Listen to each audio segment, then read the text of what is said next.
さて、今回はですね、非常に深くて、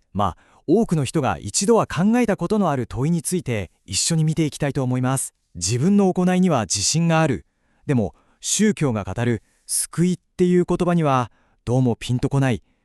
その間にある大きな疑問についてです。まさにこれです。今回の話のど真ん中にある問いですね。私はね、チャリティーとか寄付とか一生懸命やってきた。たくさんの人からありがとうって言われて、本当に充実した良い人生を送ってきたつもりだ。こんな私に罪があるなんて思えないし、ましてや救われる必要なんて全く感じない。それなのになんで救われないと地獄に行くなんて言われなきゃいけないんだ。これって自分の生き方に誇りを持っている人ほどものすごくリアルに感じる問いかけですよね。これすごく興味深いんですけど、資料によると、こういう良い行いをすれば救われるっていう考え方って、実はすごく魅力的で、私たちのプライドをくすぐるからすごく受け入れやすいんだそうです。でも、これらのテキストは、それをかなり強い言葉で、根本的な勘違いだ、いや、むしろ欺瞞なんだ、とまで指摘しているんですね。じゃあ、一体なぜ私たちの善意の行いだけじゃダメなんでしょうか。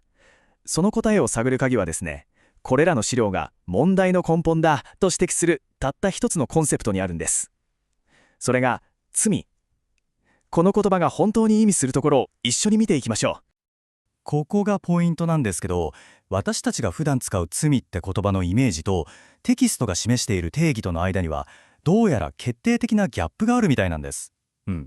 どうもそれは私たちが考えるような単なる悪いことリストみたいなものをはるかに超えた、もっと根っこにある何かを指しているようなんですね。いやー、ここで描かれているイメージってかなり衝撃的ですよね。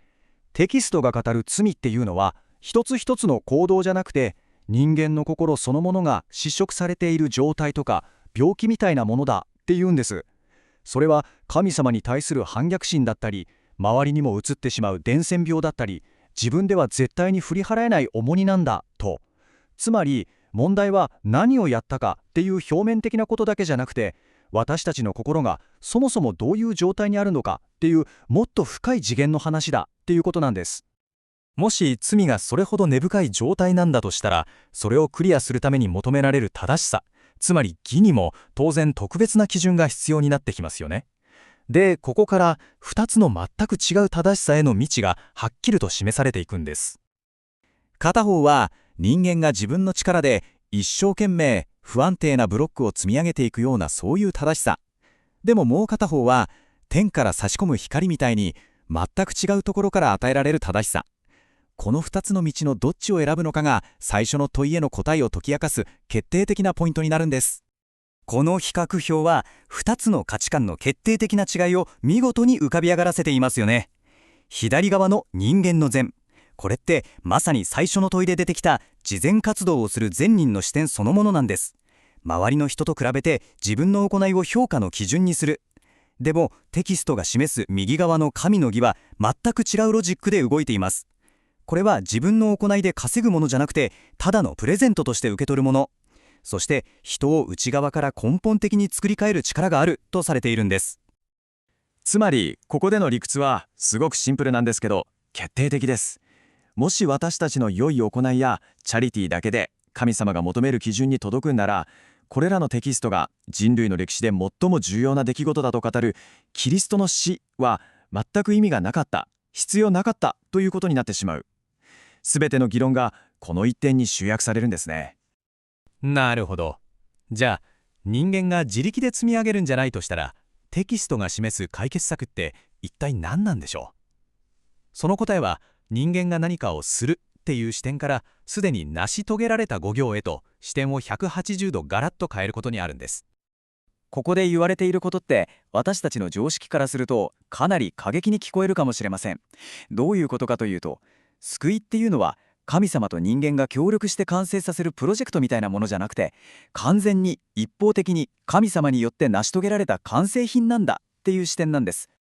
この力強い言葉はその見業がもう完全に終わっているんだってことをこれ以上ないくらいはっきりと示しています。完了したという言葉、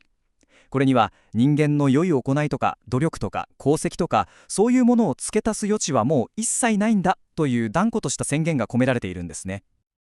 じゃあこの完全に完成されたお行がどうやったら私たち一人一人のものになるんでしょうか。次のセクションでは救いは稼ぐもんじゃなくてただ受け取るべき贈り物なんだという革新的なテーマに入っていきます。この贈り物を受け取るためのたった一つの鍵、それがテキストが示す信仰なんです。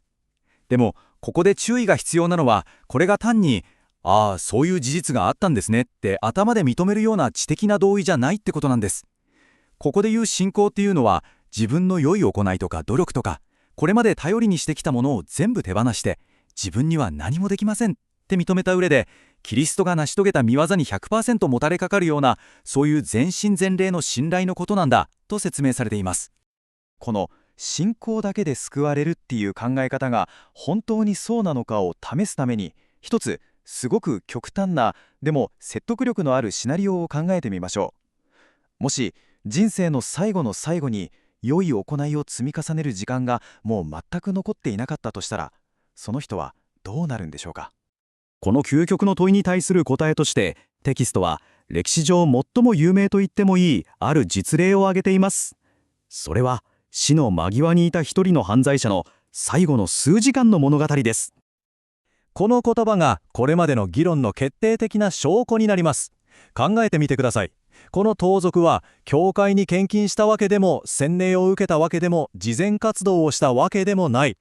彼が人生で積み上げた良い行いリストは完全に白紙です。でも死ぬ直前に示したたった一つのこと、つまり信仰、それだけで彼は救われたとテキストははっきりと書いているんです。これこそ行いによらない救いの最も純粋な証明と言えるんじゃないでしょうか。